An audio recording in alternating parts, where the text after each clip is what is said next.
నమస్తే, welcome to సత్యాగ్రహి. నేను శివాని. ఇన్నాళ్ళు మైకులు పట్టుకొని గొంతు చించుకొని నీతులు చెప్పిన బండి సంజయ్ ఇంట ఇప్పుడు చట్టం తన విశ్వరూపం చూపిస్తోంది. హిందుత్వం, ధర్మం, సంస్కారం అంటూ ఉతరకొట్టిన నోళ్లకు ఇప్పుడు సొంత కొడుకు చేసిన ఘనకార్యం ఫెవికల్ వేసి మరీ తాళం వేసింది. అవును, బండి భగీరథ్ లైంగిక వేధింపుల కేసు ఇప్పుడు కేవలం ఒక ఆకతాయి కుర్రాడి నేరం కాదు. సాక్షాత్తు కేంద్ర హోంశాఖ సహాయ మంత్రి బండి సంజయ్ రాజకీయ భవిష్యత్తుకే సన్ స్ట్రోక్ లా మారింది.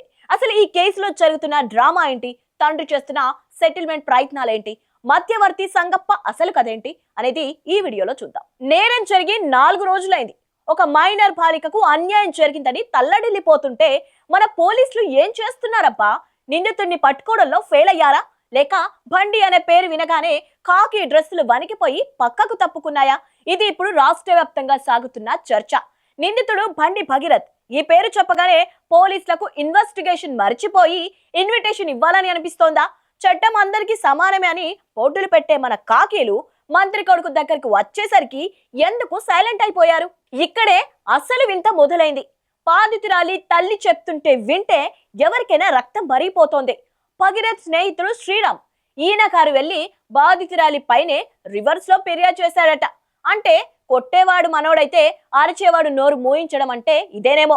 మా వాడు మీ కూతుర్ని వేధించలేదు, మీ కూతురే మా వాడిని బ్లాక్ మెయిల్ చేస్తోందని ఎదురుతాడికి దిగడం అచ్చం సినిమాల్లో విలన్ గ్యాంగ్ చేసే పనిలా లేదు. నిర్మల్ పోలీసుల పాత్ర మీద కూడా ఇప్పుడు పెద్ద ఎత్తున అనుమానాలు వస్తున్నాయి. ఫిర్యాదు వచ్చినప్పుడు లోతుగా దర్యాప్తు చేయకుండా ఎవరి ఒత్తిళ్లకు తలొంగరు. ఇప్పుడు మన మెయిన్ క్యారెక్టర్ ఎంట్రీ కేంద్ర హోంశాఖ సహాయ మంత్రి. అంటే దేశంలోని పోలీసులందరికీ ఈయనే బాస్ లాంటి వారు. చట్టం ఏం చెప్తుంది? ఎవరైనా మైనర్ పై నేరం జరిగితే వెంటనే పోలీసులకు చెప్పాలి. కానీ మన బండి సంజయ్ ఏం చేశారు? చట్టాన్ని పక్కన పెట్టి తన ఇంట్లోనే ఒక మినీ కోర్టు పెట్టారు. బాధితులను పిలిపించి నువ్వు మైనర్వి, మర్యాదగా సర్దుకుపో, లేదంటే నీకే ఇబ్బంది అన్నట్లుగా బెదిరింపు ధోరణిలో మాట్లాడారట. బండి సంజయ్ గారు, మీరేమైనా సుప్రీం కోర్టు జడ్జి అనుకున్నారా, లేక రాజ్యాంగాన్ని మడత పెట్టి జోబులో పెట్టుకొని మీ సొంత చట్టాలు రాస్తున్నారా? ఒక మైనర్ బాలికకు అన్యాయం జరిగితే ధర్మం కోసం పోరాడాల్సిన మీరు తన కొడుకుని కాపాడుకోవడానికి సెటిల్మెంట్లు చేస్తారా? ఇదా మీరు నేర్పిన సంస్కారం? ఇదా మీ హిందుత్వం? ఇక్కడే న్యాయ నిపుణులు ఏమంటున్నారంటే పోక్సో చట్టంలోని సెక్షన్ 21 ప్రకారం నేరం జరిగినట్టు తెలిసినా పోలీసులకు చెప్పకుండా దాచడం శిక్షార్హమైన నేరం. అంటే ఇప్పుడు కేవలం కొడుకే కాదు, ఆ నేరాన్ని దాచిపెట్టి పంచాయతీలు చేసిన తండ్రి కూడా నిందితుల జాబితాలోకి చేరాల్సి ఉంటుంది. దీన్ని తెలుగులో సామెతగా చెప్తారు, మునగబోతూ కొడుకుని పట్టుకుంటే కొడుకు కూడా కలిపి ముంచేశాడు అని. ఒకవేళ పోలీసులు నిష్పక్షపాతంగా విచారణ జరిపితే కేంద్ర మంత్రి కూడా విచారణ ఎదుర్కోక తప్పదు.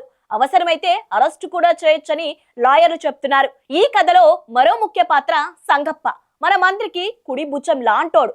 కేసును రాజీ చేయడానికి, బాధితులను భయపెట్టడానికి ఈయన గారు పడ్డ కష్టం అంతా ఇంత కాదు. సాక్షులను తారుమారు చేయడానికి, మధ్యవర్తిత్వం చేయడానికి ప్రయత్నించినట్లు ఆరోపణలు వస్తున్నాయి. పోక్సో కేసులో నిందితుడిని రక్షించే ప్రయత్నం చేయడం కూడా నేరపూరిత కుట్ర కిందికే వస్తుంది. అంటే రేపు లోపలికి వెళ్తే గొలుసు కట్టు పద్ధతిలో అందరూ వరుస కట్టాల్సిందే. ఒకరి చేతులు పట్టుకొని ఒకరు జైలు గోడల మధ్య కబుర్లు చెప్పుకోవచ్చు. ఇన్నాళ్ళు నిద్రపోయిన ప్రభుత్వం ఎట్టకేలకు కళ్ళు తెరిచింది. ఒక మహిళా ఐపీఎస్ ఆఫీసర్ ను ప్రత్యేక అధికారిగా నియమించడంతో ఇప్పుడు సీన్ రివర్స్ అయింది. రాజకీయ ఒత్తిడి అనే డాలు పెట్టుకొని తప్పుకోవాలనుకున్న బండి వర్గానికి ఇప్పుడు చుక్కలు కనిపిస్తున్నాయి. బాధితురాలి వాగ్మూలంలో ప్రతి అక్షరం బండి సంజయ్ కు సెగ తగిలేలా ఉందని వినికిడి. బాధితురాలు ఇచ్చిన ఫిర్యాదులో మంత్రి తనను ఎలా బయట పెట్టారో కూడా వివరించినట్లు తెలుస్తోంది. మరి ఇప్పుడు రాష్ట్ర పోలీసులు కేంద్ర మంత్రిని విచారిస్తారా, లేక హోంశాఖ సహాయ మంత్రి అనే హోదా చూసి హ్యాండ్ షేక్ ఇచ్చి వదిలేస్తారా అన్నది వేచి చూడాలి.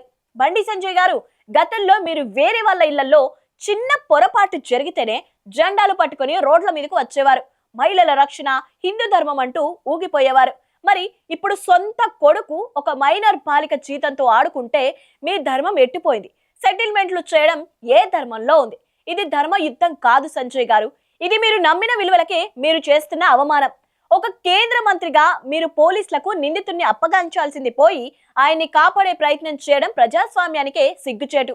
చివరిగా ఒక్క మాట, బాధితురాలికి న్యాయం జరుగుతుందా, లేక రాష్ట్ర ప్రభుత్వ పెద్దల అండదండలతో ఈ కేసు కూడా కాలగర్భంలో కలిసిపోతుందా? సామాన్య బాలికపై జరిగిన లైంగిక దాడిని రాజకీయం చేస్తారా, లేక నిందితులకు తగిన శిక్ష పడేలా చేస్తారా? ఏ కేసులో లోతైన దర్యాప్తు జరిగితే మాత్రం బండి సంజయ్ రాజకీయ ప్రస్థానంలో ఇది ఒక శాశ్వత బ్లాక్ మార్క్ గా మిగిలిపోతుంది. పాపం కొడుకు కోసం తండ్రి పడుతున్న పాటలు చూస్తుంటే జాలి కలగట్లేదు, కానీ ఆ బాలిక ఆవేదన చూస్తుంటే మాత్రం ఖచ్చితంగా న్యాయం జరగాలనిపిస్తోంది. మరి ఈ కేసులో తెలంగాణ ప్రభుత్వం ఎలా ముందుకు వెళ్తుందనేది ఇప్పుడు ఆసక్తికరంగా మారింది. మరి మీరేమనుకుంటున్నారు? తండ్రి కొడుకులకు జైలు కోడలు దగ్గరవుతున్నాయా, లేక సెటిల్మెంట్ ఫలిస్తోందా? మీ అభిప్రాయాన్ని కింద కామెంట్ సెక్షన్ లో తెలియచేయండి. ఇలాంటి లోతైన రాజకీయ విశ్లేషణల కోసం మన ఛానల్ ని ఇప్పుడే సబ్స్క్రైబ్ చేసుకోండి.